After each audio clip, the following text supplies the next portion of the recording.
Hello student. आज मैं आपको इस वीडियो में कक्षा 10 की गणित की प्रश्नावली 1D शुरू कराने वाला हूं। और 1D प्रश्नावली का पहला सवाल है, बिना लंबी विभाजन प्रक्रिया किए बताइए कि निम्नलिखित परमेय संख्याओं के दशमलव प्रसार शांत है या अशांत हैं।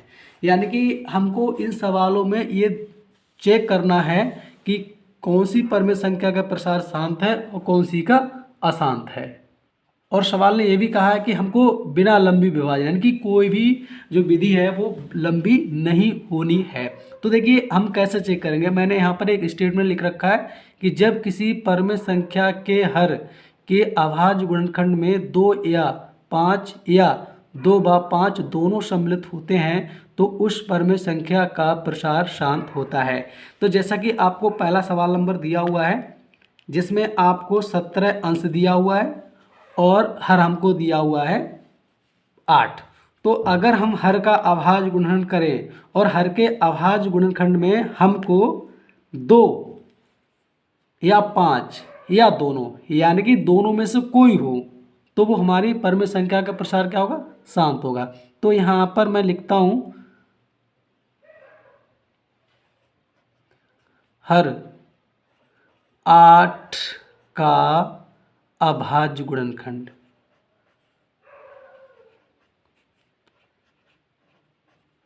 अभाज्य गुणनखंड।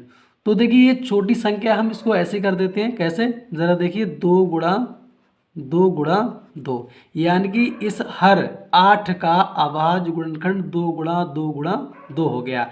तो आप देख रहे होंगे कि इस अभाज्य गुणनखंड में हमको 2 दिया हुआ है। ठीक है, तो ये जो परमेय संख्या 70/8 है इसका प्रसार हमारा शांत होगा। ठीक है, तो मतलब ये हुआ कि हमको अभाज्य गुणनखंड में 2 और 5 के सिवा कोई संख्या नहीं होनी चाहिए। अगर कोई संख्या इनके अलावा कोई संख्या होती है तो उस परमेय संख्या का प्रसार अशांत हो जाता है। ठीक है, इसी प्रकार मैं आपको सवाल नंबर दूसरा बता रहा हूँ। दूसरा हमको दिया हुआ है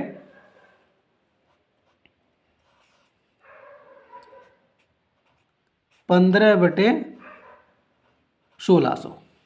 ठीक है, तो यहाँ पर भी मैं हर का अभाज्य गुणनखंड कराता हूँ, या आप यहाँ पर डायरेक्ट भी कर सकते हैं। कैसे, ज़रा देखिए, 15 बटे आपका यहाँ पर क्या है 1600, तो हम इसको ऐसे कर सकते हैं 16 गुणे 10 गुणे 10। और आगे और हम इसका हल करेंगे तो हमको मिल जाएगा 2 गुणे 2 गुणे 2 गुणे 2। हमने 16 को गुणा में 4 बार तोड़ लिया और 10 को भी हम तोड़ सकते हैं 2 गुणे 5 और 2 गुणे 5।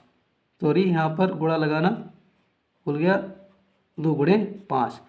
तो आप देख रहे होंगे कि इस संख्या का जो हर था 1600 था, उसका अभाज्य गुणनखंड हमको 2 की और 5 की घात में मिल रहा है। यानी कि यहाँ पर इसको भी ऐसे भी लिख सकते हैं। तो 5/2 कितनी बार गुणा में, 1 2 3 4 5 6 बार हो गया। तो यहाँ पर लिख सकते हैं 2 की घात 6, 2 की घात 6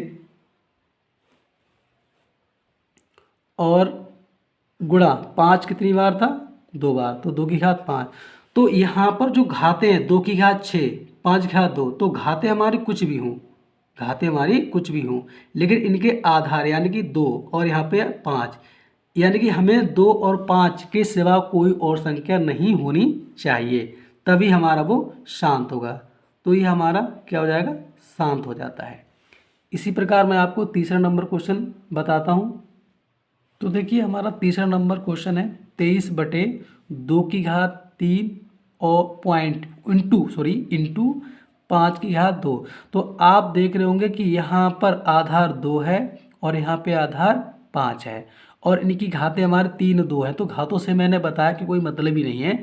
तो यहाँ पर जो अभाज्य गुणनखंड है वो 2 की घात और केवल 5 की घात में ही है।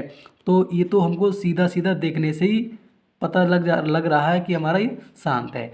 इसी प्रकार हमारा क्वेश्चन नंबर जो 4 है वो हम देखते हैं। तो यहाँ पर ये देखते हैं ये हमारा शांत है अशांत। तो हमारा देखिए 35 और ये आपका जो हर है उसका अभाज्य गुणनखंड करेंगे तो हमको मिलेगा 5 गुणे 5 और गुणे 2। तो यहाँ से आपको अगर ऊपर वाली संख्या कट रही है तो काट भी देते हैं, 5 एकम 5 और 5 सत्तो 35। तो हमको प्राप्त हो जाता है 7/5 गुणे 2।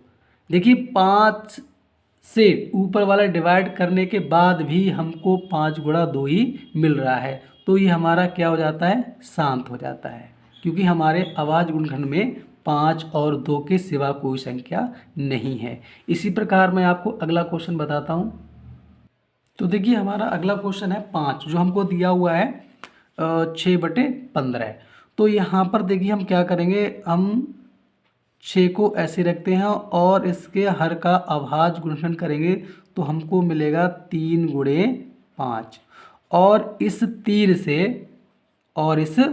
3 से हम हमारा 6 डिवाइड हो जाएगा, 3 दूनी 6। तो देखिए हमको प्राप्त हो जाता है 2/5, यानी कि आप देख रहे होंगे कि इसके हर में केवल 5 बचा। तो ये जो परमेय संख्या है वो हमारी कैसी होगी, शांत हो जाएगी। क्या हो जाएगी, शांत हो जाएगी। ठीक है, इसी प्रकार अगला हम देखेंगे तो आपको साफ साफ दिखाई दे रहा है कि इस परमेय संख्या के हर में 2 की घात 2, 5 की घात 2 7 और 7 की घात 5। तो ये भी ठीक है, ये भी ठीक है, लेकिन ये हमारा क्या है, गलत आ गया। यानी कि मैंने बोला है कि हमारे हर के अभाज्य गुणनखंड में केवल 2 की घात या 5 की घात या दोनों हो, इसके अलावा कोई संख्या अगर आ जाती है तो वो उसका प्रसार अशांत होता है। तो इसका जो प्रसार होगा वो कैसा होगा, अशांत होगा। इसी प्रकार मैं आपको अगला क्वेश्चन बताता हूँ। अब देखिए मैं आपको सवाल नंबर 7वां बताने वाला हूँ, जो हमको दिया हुआ है 77/210। तो यहाँ पर देखिए अगर मैं 210 का ऐसे ही डायरेक्ट अभाज्य गुणनखंड करना चाहूँगा तो थोड़ा दिक्कत होगी, तो मैं इसको ऐसे भी कर सकता हूँ, जैसा कि मैं आपको बता रहा हूँ। यहाँ पे 210 ये हमारी सम संख्या है, तो हम इसको 2 से काट सकते हैं। 2 एकम 2। अब देखिए आगे हमारा 2 एकम 2 हो चुका है, लेकिन आगे 1 है जिसमें हमारा 2 का बार नहीं जाएगा। तो 10 करने से पहले हमको नीचे 0 बढ़ाना पड़ेगा, जिससे हमारा 2 पंजे 10 हो जाएगा।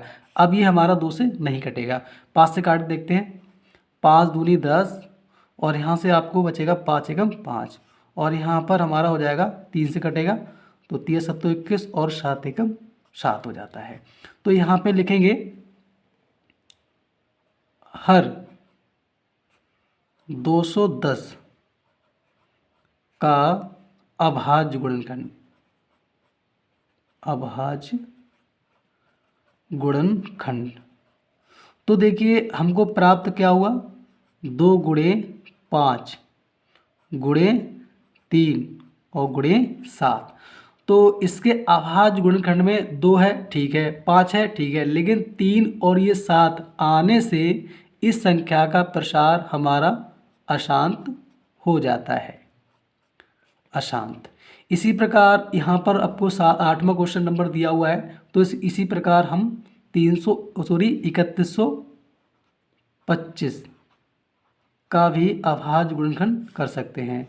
तो ये विषम संख्या है, पहले 3 से काट देखते, तो 3 से नहीं कटेगा, अब हमारा 5 से ही कटेगा।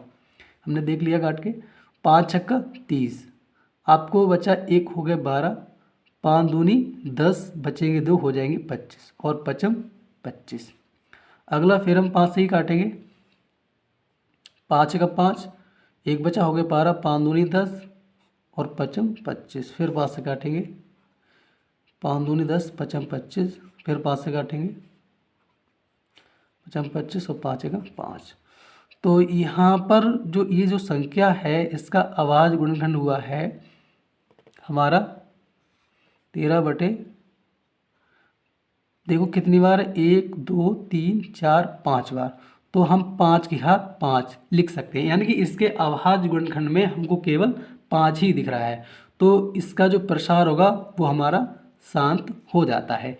इसी प्रकार आपका एक क्वेश्चन सॉरी 2 क्वेश्चन बचे हुए हैं, वो आप इसी प्रकार निकाल सकते हैं। मैं आपको अब सवाल नंबर दूसरा बता रहा हूँ।